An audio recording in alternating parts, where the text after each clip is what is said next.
सुबह की धुंध के बाद अब धीरे धीरे सुहानी धूप निकलने लगी है।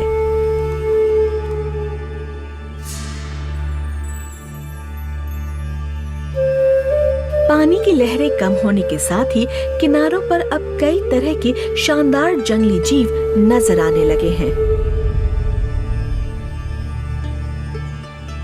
मुझे धूप का मजा लेता एक विशाल क्रोकोडाइल दिखाई दिया है। इस पानी में 200 से ज्यादा सॉल्ट वाटर क्रोकोडाइल्स रहते हैं।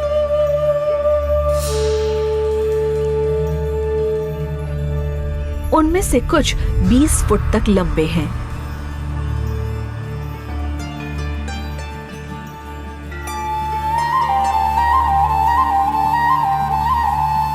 सुंदरबन के टाइगर्स वाटर चैनल्स में तैरते हुए एक से दूसरे टापू पर जाते हैं, इसलिए क्रोकोडाइल से उनका अक्सर सामना होता है।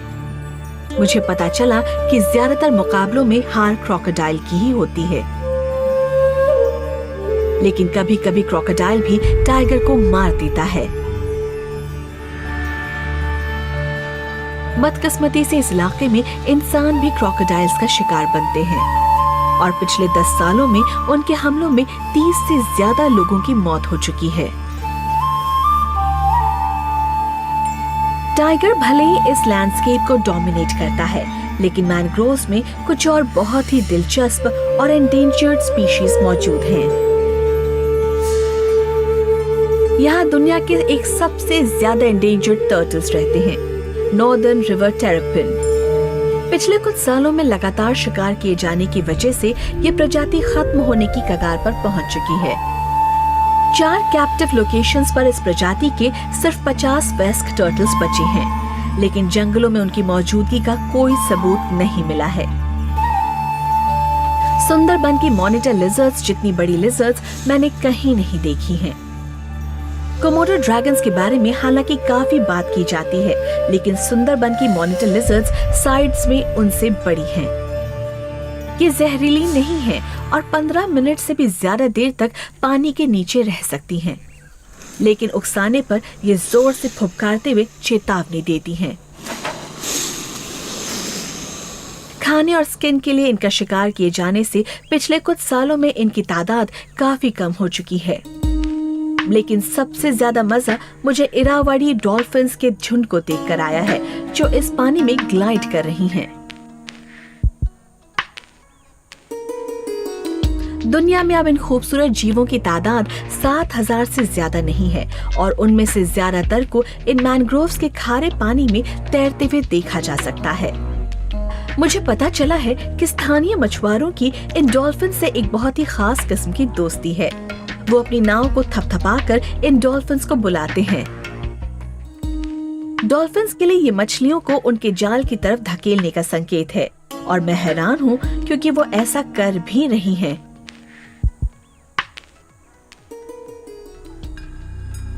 इस सफर पर निकलने से पहले मुझे बताया गया था कि ये इलाका बहुत ही मुश्किल और खतरनाक है और यहाँ टाइगर आसानी से नहीं दिख पाएगा। इस दलदली जंगल में 1 महीने से ज्यादा वक्त बिताने के बाद मुझे लगने लगा है कि ये मिशन वाकई काफी चुनौती भरा है।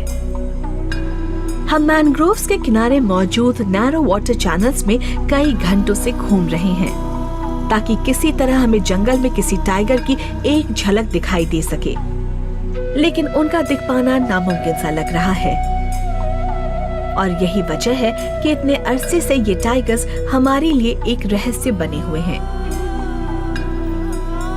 और इसीलिए डॉक्टर झाला और उनकी टीम की इस अनोखे टाइगर को साइंटिफिकली डिकोड करने की कोशिश बहुत ही अहमियत रखती है। टीम पिछले 2 सालों से सुंदरबन में काम कर रही है और उनके मिशन की यह आखिरी ट्रिप है। इस दौरान उन्होंने 7 टाइगर्स पर कॉलर्स लगाए हैं। इस आखिरी ट्रिप में वो कम से कम एक और टाइग्रेस को कॉलर लगाने की उम्मीद कर रहे हैं। उन्हें टाइग्रेसेस के बिहेवियर के बारे में थोड़ी और जानकारी चाहिए। ट्रैप लगाने से पहले उन्हें कुछ जगहों की पहचान करनी होगी जहां टाइग्रेस के मिलने की सबसे ज्यादा उम्मीद हो सकती है। कैमरा ट्रैक से उनकी मूवमेंट के बारे में जाना जा सकता है, लेकिन ये काम उतना आसान नहीं है। मैनग्रोव्स में जाना हमेशा से खतरनाक रहा है। डॉक्टर व्यास इस खतरे को अनदेखा नहीं करना चाहते।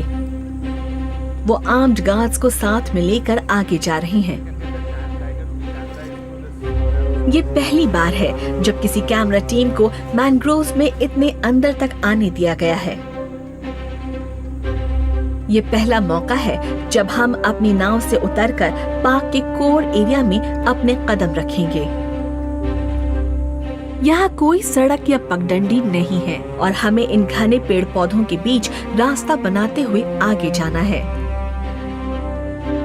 हम धीरे धीरे जंगल की ओर बढ़ रहे हैं और इस बीच फॉरेस्ट स्टाफ काफी तनाव में लग रहा है। गार्ड्स की मौजूदगी के बावजूद टाइगर के रास्ते पर कोई नहीं आना चाहता। आखिरकार हम एक ठीक से लगने वाली जगह पर पहुंचे हैं और डॉक्टर झाला ने अपना काम शुरू किया है। पेड़ों पर 2 कैमरेस लगाए गए हैं, लेकिन कोई ऐसी चीज भी चाहिए जिसके लालच में टाइगर यहाँ आ सके।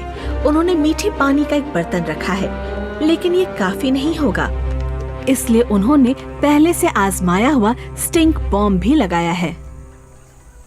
ये मछली की आंतों और अंडों का एक मिक्सचर है जिसे एनारोबिक कंडीशन में सड़ने के लिए छोड़ दिया जाता है। ये छोटे बड़े सभी मांसाहारी जीवों को अट्रैक्ट करता है और उनके आने पर हमारे कैमरास उनकी तस्वीरें ले लेते हैं। टाइगर्स इसे पसंद करते हैं। कैमरा ट्रैक से 2 मकसद हल होते हैं।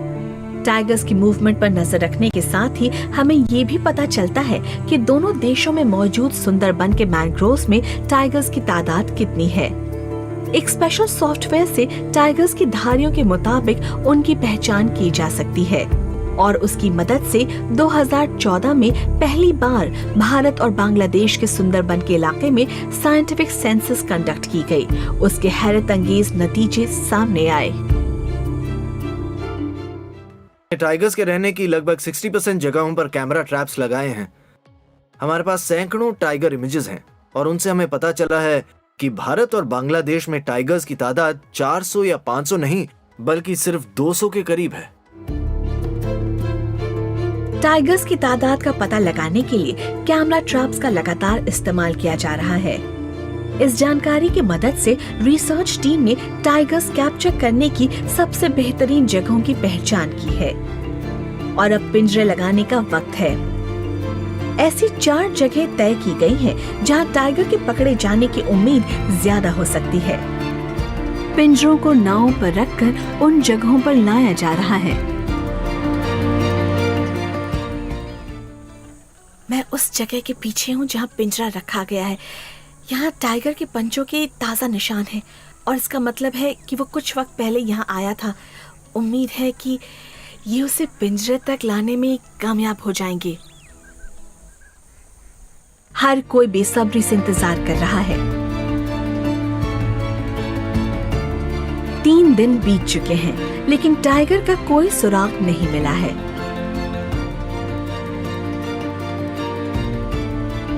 तनाव बढ़ रहा है और हर कोई फिक्रमंद है। टीम अगर टाइगर को नहीं पकड़ पाई तो क्या होगा? वो इस बार एक टाइग्रेस को पकड़ने की उम्मीद कर रहे थे क्योंकि उसके बिहेवियर के बारे में उन्हें थोड़ी और जानकारी चाहिए थी। उन्हें इस बारे में फिलहाल ज्यादा नहीं पता है। वो नाकामयाब हुए तो ये अच्छी खबर नहीं होगी। टीम इस मुश्किल प्रोजेक्ट में अब तक 2 साल लगा चुकी है। इस आखिरी ट्रिप में उन्हें एक और टाइग्रेस को कॉलर लगाना है, वरना पूरा मिशन ही बेकार हो सकता है। डॉक्टर झाला के मुताबिक इन जगहों पर बात नहीं बन पाएगी। उन्होंने फौरन 2 नई जगहों पर 2 और पिंजरे लगाए हैं। हम फिर से इंतजार कर रहे हैं।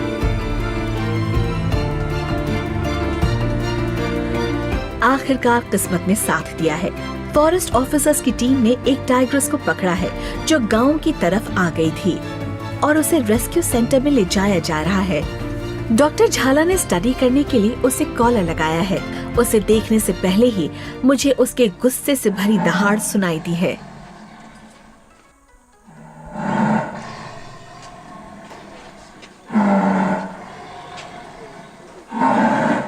उसकी पहली झलक ने मुझे हैरान कर दिया है। वो उतनी ही शानदार है जितनी मैंने उम्मीद की थी। इससे ज्यादा ताकतवर और सुंदर टाइग्रेस मैंने पहले कभी नहीं देखी है और शायद इसीलिए डॉक्टर व्यास ने इसका नाम सुंदरी रखा है, यानी खूबसूरत। टीम ने फौरन अपना काम शुरू किया है। 2 ट्रैंक्विलाइजर डार्ट्स और एक जीपीएस कॉलर तैयार कर लिया गया है।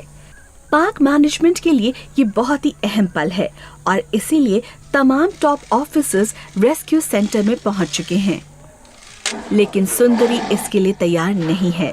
पिंजरे में होने के बावजूद उसे शांत रख पाना मुश्किल हो रहा है। पहला डांट फायर किया गया है।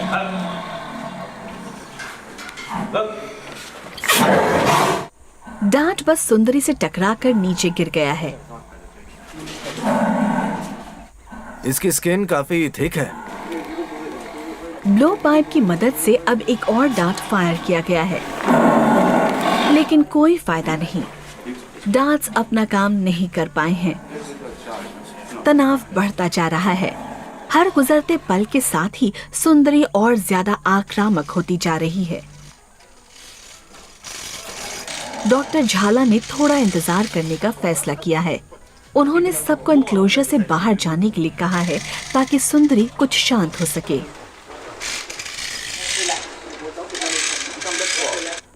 सुंदरी पिंजरे में है, पर फिर भी मुझे उससे डर लग रहा है, लेकिन मैं उस पर से नजरें नहीं हटा पा रही हूँ। सुंदरी की गरज में शाही अंदाज है, उसकी दहाड़ में एक खूबसूरती है। करीब 10 मिनट बाद डॉक्टर झाला ने एक और फैसला किया है। वो सुंदरी को स्क्वीज केज में पूरी तरह बेहोश करना चाहते हैं। डॉक्टर सनत को लगा है सुंदरी कंट्रोल में है और उन्होंने पिंजरे में हाथ डालकर दोनों डार्ट्स वापस निकालने की कोशिश की है। डॉक्टर झाला जानते हैं कि ये खतरनाक है, इसलिए उन्होंने उन्हें मना किया है। केयरफुल, ऐसा मत करना। नहीं, ऐसा बिल्कुल मत करना, वो काट लेगी। नहीं, ऐसा मत करना। नहीं, ऐसा मत करना तुम। प्लीज ऐसा मत करना, बहुत डेंजरस है। सुंदरबन की टाइग्रेस अपनी शोहरत के मुताबिक ताकतवर, खतरनाक और आक्रामक है और पिंजरे में भी काबू नहीं आ रही।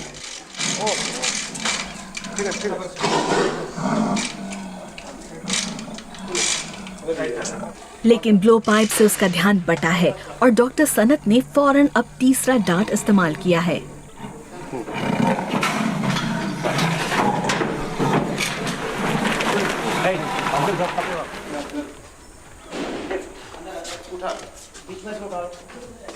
आखिरकार करीब 1 घंटे की मेहनत के बाद सुंदरी अब बेहोश हो चुकी है।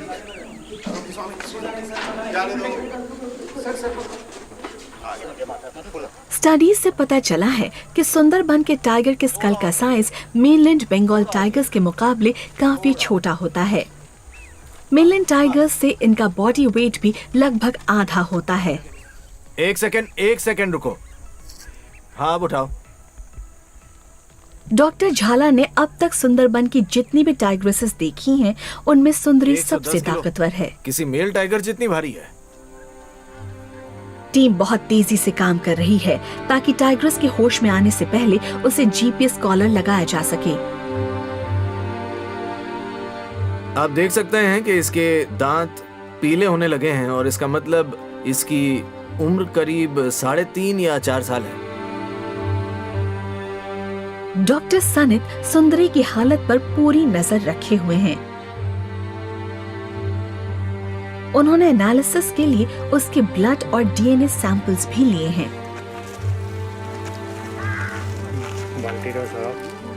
जांच से पता चला है कि सुंदरी के अब तक बच्चे नहीं हुए हैं।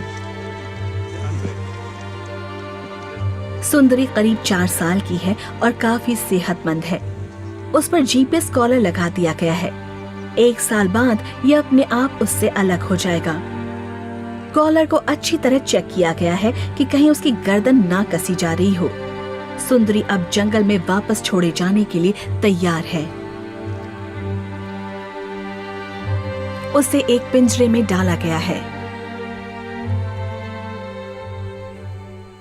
सुंदरी को उसी इलाके में छोड़ा जाना जरूरी है जहां से उसे पकड़ा गया था, और उस जगह पहुंचने के लिए हम पिंजरे को नाव पर रखकर 3 घंटे के लंबे सफर पर निकले हैं।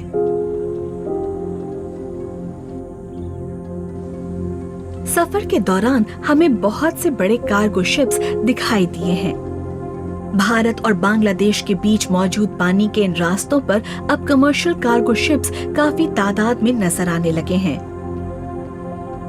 डॉक्टर झाला और दूसरे कंजर्वेशनिस्ट्स को फिक्र है कि इससे दोनों देशों के बीच टाइगर्स का आना जाना उतना आसान नहीं रह जाएगा। कमर्शियल वजहों से इन वाटर चैनल्स का इस्तेमाल बढ़ रहा है और इससे लगातार रुकावटें पैदा हो रही हैं। इससे टाइगर्स की रहने की जगहें कम होने लगेंगी, वो एक से दूसरे टापू पर नहीं जा सकेंगे और एक वक्त आएगा जब उनकी तादाद बहुत कम हो जाएगी। इसका नतीजा ये होगा कि उनमें इनब्रीडिंग होगी और वो एक्सटिंक्ट होने लगेंगे। इसका ख्याल रखा जाना जरूरी है। हमें सुंदरबन में कॉरिडोर्स बनाने होंगे जिससे भारत और बांग्लादेश के बीच टाइगर्स का जीन फ्लो पहले की तरह हो सके, और ये कंजर्वेशनिस्ट के साथ साथ मैनेजमेंट और पॉलिसीज बनाने वालों के लिए एक बड़ा चैलेंज है। सुंदरी के इस इलाके में पहुंचने तक शाम हो चुकी है। सफर के दौरान डॉक्टर सनत उसका ख्याल रखते रहे हैं ताकि उसे किसी तरह की परेशानी न हो। ये सुंदरी के घर जाने का वक्त है। खुशी के साथ साथ मुझे दुख भी हो रहा है। मुझे उसका सही जगह लौटना अच्छा लग रहा है, लेकिन मैं कुछ देर और उसके साथ रहना चाहती हूँ ताकि उसे जी भर के देख सकूं। सुंदरी को यहाँ रिलीज करने में खतरा भी है, और खतरा ये है कि कहीं वो हमारी किसी नाव पर हमला न कर दे। ये लोग काफी सावधानी बरत रहे हैं। वो नाव और किनारों के बीच नायलॉन के नेट की बाड़ लगा रहे हैं। हर चीज सुरक्षित लग रही है।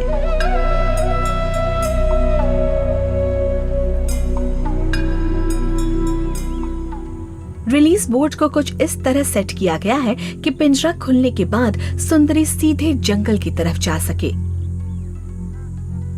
लेकिन डांट लगाने के दौरान सुंदरी दिखा चुकी है कि वो अपने फैसले खुद लेती है और हमारे काबू से बाहर है।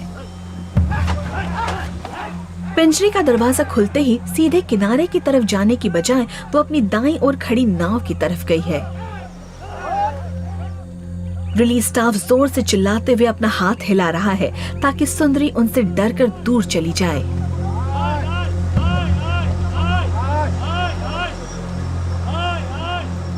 इसका फायदा हुआ है। सुंदरी जंगल की तरफ मुड़कर हमसे दूर चली गई है। ऑपरेशन कामयाब रहा है, लेकिन डॉक्टर झाला ने अगली सुबह राहत की सांस सिर्फ तब ली है जब रिसर्च टीम को सुंदरी के जीपीएस कॉलर से सिग्नल मिलने शुरू हुए हैं। वो बहुत नजदीक है, बहुत नजदीक। मेरे ख्याल से वो उस डायरेक्शन में करीब 500 मीटर दूर होगी। सुंदरबन के फील्ड डायरेक्टर नीलांजन मलिक उन्हें मुबारकबाद देने के लिए वहां मौजूद हैं। अगर किसी साइंटिफिक स्टडी से टीम को टाइगर्स के बिहेवियर के बारे में समझने में मदद मिलती है तो पार्क मैनेजमेंट के लिए ये अच्छी बात है। हमारे पास सुंदरबन टाइगर रिजर्व के एनिमल्स का कोई बेसिक डेटा नहीं है, तो आपकी इससे हमें काफी फायदा होगा। हाँ, बिल्कुल। अगले 2 महीनों के लिए सुंदरी को मॉनिटर करने की जिम्मेदारी डॉक्टर झाला के टीम के नौजवान रिसर्चर्स मंजरी रॉय और टहलू सिंह को दे दी गई है। टहलू सिंह खुशकिस्मत हैं क्योंकि जंगली शूकर का पीछा करते हुए उन्हें सुंदरी की झलक दिखाई दी है। लेकिन सुंदरबन के टाइगर्स की शिकार की कामयाबी की दर सिर्फ 20% है। इस इलाके में बड़े स्तनधारी जीव नहीं हैं, इसलिए टाइगर्स ने चीतल, जंगली सुअर, रीसस मैकाक और पक्षी खाकर जिंदा रहना सीख लिया है। टाइगर्स को अपना करीब 20% खाना पानी से मिलता है और उसमें मछलियाँ, केकड़े, वाटर मॉनिटर लिजर्ड्स और कछुए शामिल हैं। सुंदरबन के टाइगर्स को मैनग्रोव्स में शिकार करने के अनोखे तरीके सीखने पड़े हैं, जहां एरियल रूट्स की वजह से शिकार को अचानक हैरान नहीं किया जा सकता। खुशकिस्मती से यहाँ लेपर्ड जैसे दूसरे बड़े मांसाहारी जीव नहीं हैं, इसलिए उन्हें शिकार के लिए मुकाबला नहीं करना पड़ता। बॉडी साइज छोटा होने की वजह से उनमें ज्यादा एनर्जी रहती है और इससे दलदली इलाके में जिंदा रहने में उन्हें मदद मिलती है।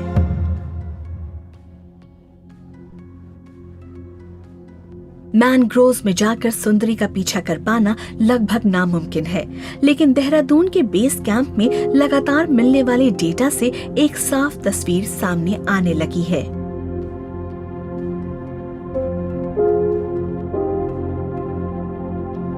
ऐसा लगता है कि सुंदरी इस वक्त थोड़ी बेचैन है। वो ज्यादा देर तक एक जगह नहीं रुक रही। जब टाइगर्स एक से दूसरे एरिया में जाते हैं तो वो इन विशाल वाटर चैनल्स के बॉर्डर्स से बनने वाले कोस्टल हाईवेज का इस्तेमाल करते हैं। वो छोटे वाटर चैनल्स को आराम से पार कर लेते हैं। यहाँ एक टाइग्रेस ने बढ़िया काम करते हुए पिछले 4 महीने में इन 2 किलोमीटर और 3 किलोमीटर चौड़े चैनल्स को 2 बार पार किया है।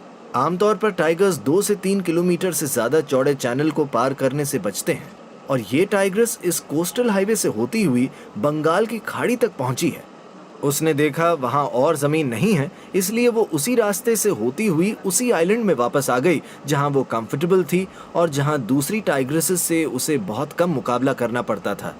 ये वो आइलैंड है जहां वो ज्यादातर रहती है और उम्मीद है वो इसे अपना इलाका बना लेगी और यहीं पर सेटल हो जाएगी। शायद यहाँ उसे एक साथी भी मिल सकेगा और वो बच्चे पैदा करके सुंदरबन के टाइगर्स के जीन पूल को आगे बढ़ाएगी।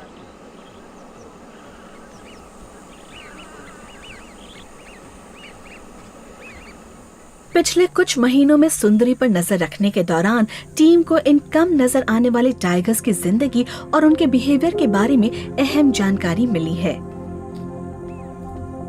हमारे एक सफर के दौरान वो खतरनाक तरीके से एक गांव के बहुत नजदीक आ गई थी।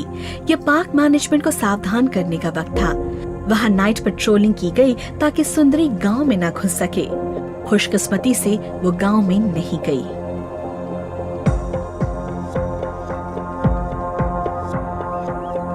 इस इलाके में इंसान और टाइगर के बीच होने वाले संघर्ष टाइगर्स की कंजर्वेशन में एक बड़ी रुकावट बनते रहे हैं और इन संघर्षों की तादाद को कम करना प्रशासन के लिए एक सबसे बड़ी चुनौती है। इन स्टडीज से बहुत सी अहम चीजें सामने आई हैं, जिनसे इन संघर्षों को कम करने में मदद मिल सकती है। अगर हमारी रिसर्च इस संघर्ष को रोक सकती है या लोगों को मारे जाने से बचा सकती है तो यहाँ टाइगर्स का भविष्य बेहतर होगा। और हमें पता चला है टाइगर्स को ऐसी जगहों पर रहना पसंद है। ये एक एविसीनिया है, यानी ऊंची जमीन पर उगने वाला मैंग्रोव। पाम जैसे दिखने वाले फीनिक्स में शायद टाइगर्स बच्चों को जन्म देते हैं। ये दोनों ही जगहें टाइगर्स को बहुत पसंद हैं। शहद निकालने के लिए अगर लोग इन जगहों पर नहीं जाएंगे तो टाइगर्स से उनके संघर्षों में कमी आएगी। हम ये भी जानते हैं कि टाइगर्स अपने इलाके के बॉर्डर्स इन विशाल वाटर चैनल्स से तय करते हैं।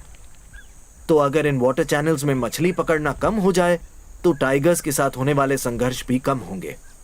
आमतौर पर टाइगर्स रात को शिकार करते हैं, लेकिन सुंदरबन में वो सुबह 6 बजे से करीब 10 बजे तक सबसे ज्यादा एक्टिव रहते हैं। तो इस दौरान अगर मछली पकड़ने वाले और शहद निकालने वाले लोग ज्यादा सावधान रहें तो भी टाइगर्स के साथ होने वाली मुठभेड़ों में कमी आएगी।